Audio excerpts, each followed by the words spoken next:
오늘은 하나님에 대하여 생각해 보고자 합니다. 우리가 신앙에 대해서 이야기할 때 대부분의 경우 하나님을 전제하고 나머지 이야기를 합니다.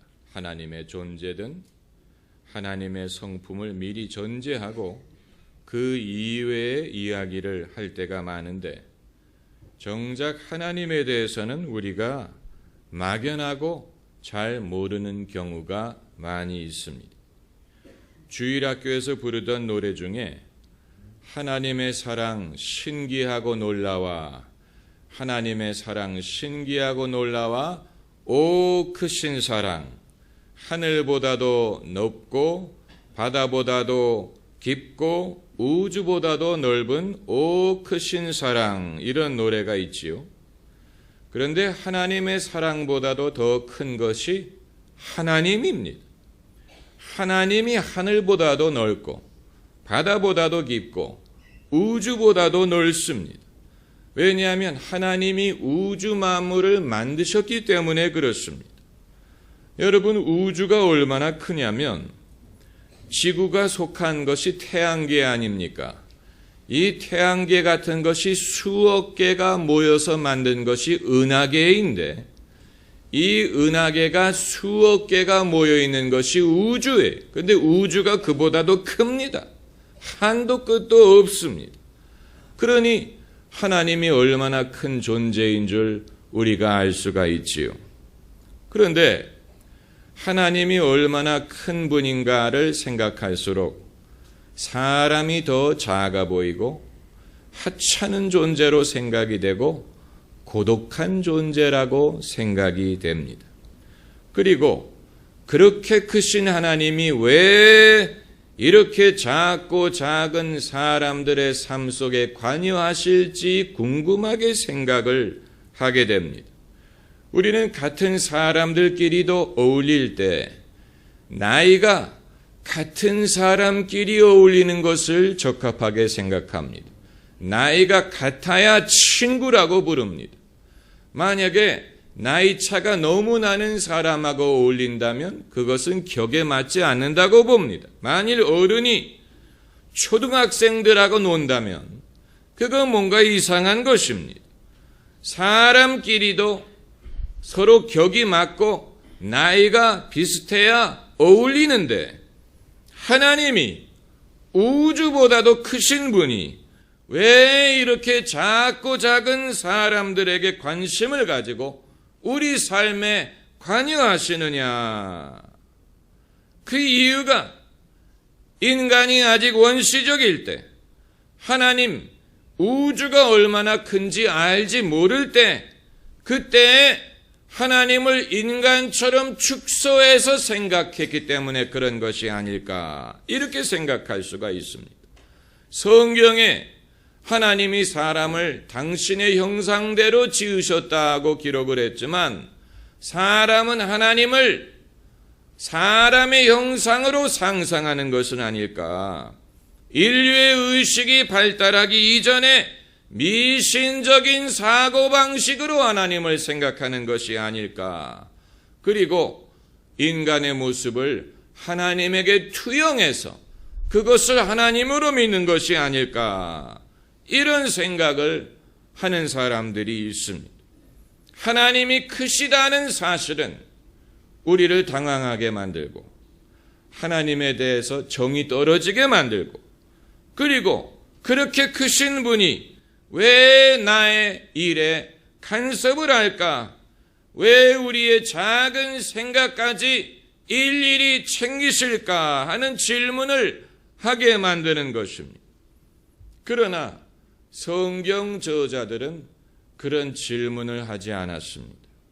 오늘 본문은 10계명의 제1계명과 제2계명을 다루고 있는데, 특별히 제2계명에 하나님의 두 가지 상반된 면이 동시에 반영되어 있는 것을 볼 수가 있습니다. 첫째로 하나님의 거대하심을 말하고 있습니다. 4절에 너를 위하여 새긴 우상을 만들지 말고 또 위로 하늘에 있는 것이나 아래로 땅에 있는 것이나 땅 아래 물속에 있는 것에 아무 형상이든지 만들지 말라. 이 말씀이 뜻하는 것은 하나님이 하늘보다도 크고 땅보다도 크고 바다보다도 크다는 말씀입니다. 하늘이든 땅이든 바다든 피조물에 불과합니다. 하나님이 그것을 만드셨습니다. 자연은 신적인 존재가 아니에요. 그러므로 우리는 하나님만을 섬기고 경외해야지 하나님이 만드신 어떤 피조물도 우리가 두려워할 필요가 없고 우리가 섬길 필요가 없다는 말씀을 하시는 것입니다. 인류는 오래전부터 자연을 두려워하고 숭배했습니다. 천둥이 치면 하늘이 노했다고 생각하고 비가 쏟아지면 하늘이 노했다고 생각하고 하늘을 두려워하고 바다를 두려워하고 또 고목나무를 두려워하고 짐승을 두려워하고 해와 달과 별을 신으로 생각하고 섬기는 인류가 그동안에 그렇게 살아왔는데 하나님은 이 제2계명을 통하여 이 모든 미신과 자연에 대한 두려움으로부터 해방시키신 것입니다. 그것은 피조물에 불과하기 때문에 여호와 하나님만을 섬기고 그 이외의 것을 섬기고 그 이외의 것을 두려워할 필요가 없다라고 말씀하시는 것인데 여기에서 하나님이 얼마나 크신 분이고 위대한 분인가를 우리가 알 수가 있는 것입니다. 성경을 쓴 사람들이 우주가 얼마나 큰지를 몰랐던 것이 아닙니다. 그들은 충분히 알고 있었습니다. 창조주된 하나님이 얼마나 위대한가를 그들은 알고 있었습니다. 그런데 둘째로 본문에서 상반된 면을 말하고 있습니다. 바로 5절에 그것들에게 절하지 말며 그것들을 섬기지 말라. 나 여호와 너희 하나님은 질투하는 하나님인즉 나를 미워하는 자의 죄를 갚되 아비로부터 아들에게로 3, 4대까지 이르게 하거니와 나를 사랑하고 내 계명을 지키는 자에게는 1000대까지 은혜를 베푸느니라. 할렐루야. 이 구절에서 그 크신 하나님에게 어울리지 않는 인간적으로 보이는 면모를 발견합니다. 그게 바로 나 여호와 너의 하나님은 질투하는 하나님이라는 성경 구절입니다. 하나님이 질투를 하신다고 했습니다. 인간과 같은 면이 있습니다. 그 크신 하나님에게 어울리지 않는 것처럼 보이는 성품인데 그러나 사실이에요. 성경 저자는 이 두 가지 상반된 사실을 한 계명 속에 담은 것입니다. 이것은 놀라운 일이 아닐 수가 없습니다. 질투가 뜻하는 것은 배타적인 사랑입니다. 젊은 남녀가 질투한다는 말은 사랑하기 때문에 그런 것입니다. 내가 사랑하는 사람이 다른 사람을 사랑하는 것을 참을 수가 없습니다. 그것을 극도로 싫어합니다. 그렇기 때문에 질투하는 것입니다. 사랑하지 않을 때는 질투하지 않습니다. 제가 아는 어느 젊은 목사님은 부부가 같이 TV를 볼 때 그 사모가 묻는다고 합니다. 저 탤런트하고 나하고 누가 더 예쁘냐. 그럴 때 당신이 더 예쁘다 하고 대답을 해야지 만일 글쎄라고 대답을 한다든가 저 탤런트가 더 예쁘다 이렇게 대답했다가는 큰일 납니다. 그러면 못하러 그런 질문을 합니까? 사랑하기 때문에 하는 것입니다. 사랑하지 않으면 누가 예쁘냐고 물어보지도 않습니다. 오늘 본문 말씀이 하나님에 대하여, 신앙에 대하여, 인간에 대하여 시사하는 바가 많이 있습니다. 첫째로 인간이 어떤 존재인가를 말해줍니다. 사람이 무엇이간데 주께서 저를 생각하시며 인자가 무엇이간데 저를 권고하시나이까? 이런 성경 구절이 있는 것처럼 역설적이지만 하나님에 대해서 생각을 할수록 인간이 어떤 존재인가를 깨닫는 면이 있습니다. 하나님을 가까이 할수록 사람에 대한 이해의 폭이 넓어집니다. 하나님을 사랑하게 될수록 사람을 용서하고 사람을 사랑하는 면이 더 많아집니다. 하나님에 대한 이해는 인간에 대한 이해로 이어지게 되어 있습니다. 하나님과 사람의 관계는 사람과 개미의 관계와는 다릅니다. 사람은 크고 개미는 작지만 사람은 개미와 의사소통을 하지 않고 개미에 대해서 알지 못하고 관심도 없습니다. 그러나 하나님은 비록 어마어마하게 크시지만 이렇게 작은 사람에 대해서 중요하게 여기고 관심을 가지시고 질투할 정도로 사랑하십니다. 여러분, 우리가 그것을 알아야 됩니다. 사람이 작은 존재임에도 불구하고 하나님의 형상대로 지음을 받았고 인격적인 존재로 지음을 받았기 때문에 하나님과 의사소통이 가능하고 하나님과 공감이 가능하고 하나님과 인격적인 사귐이 가능하고 하나님과 동행하는 것이 가능합니다. 그러므로 인간은 작은 존재지만 놀라운 존재, 하나님이 우리를 신묘막측한 존재로 만드셨습니다. 원더풀한 존재로 만드셨습니다. 하나님이 사람을 친구라고 부를 수 있는 이유가 바로 그것입니다. 예수님이 제자들에게 내가 너희를 종이라 하지 않고 친구라 하였다라고 했습니다. 선지자는 하나님의 친구, friend of God라고 불렀습니다. 그러므로 우리는 겸손해야 되지만 스스로를 하찮은 존재로 멸시한다든가 자기 자신을 학대한다든가 자기의 존재가 불필요하다든가 무의미한 존재라고 생각하는 것은 옳지 않은 것입니다. 이 세상에 귀중하지 않은 사람은 아무도 없습니다. 그 사람이 부자든 가난하든 학력이 높든 낮든 남자든 여자든 나이가 많든 적든 모든 사람은 귀중한 존재, 나의 손으로 창조하였노라. 내가 너를 인하여 기뻐하노라. 내가 너를 사랑하노라 하고 말씀하시는 것입니다. 하나님에 대한 이해는 사람에 대한 이해로 이어지게 됩니다. 왜냐하면 그렇게 높으신 하나님이 낮으신 사람에 대해서 염려하시고 관심을 가지시기 때문인 것입니다. 그리고 두 번째로 예수 그리스도를 이해할 수 있습니다. 어떻게 하나님이 사람이 돼서 오실 수 있었는가를 납득할 수가 있는 것입니다.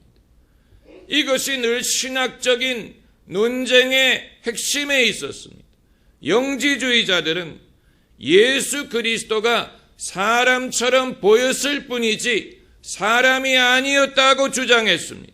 왜냐하면 하나님이 이렇게 낮은 사람으로 오리라고 생각하지 못했기 때문입니다. 그것을 믿지 못했기 때문입니다.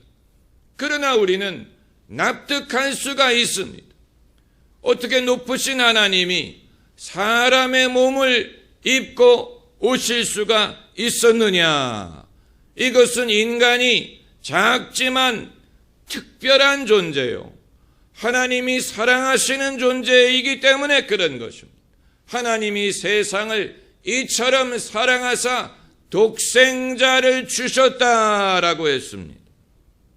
그리고 세 번째로 하나님의 사랑을 이해할 수가 있습니다. 하나님의 사랑은 우리가 흔히 말하는 것 같은 인류애 같은 것이 아닙니다.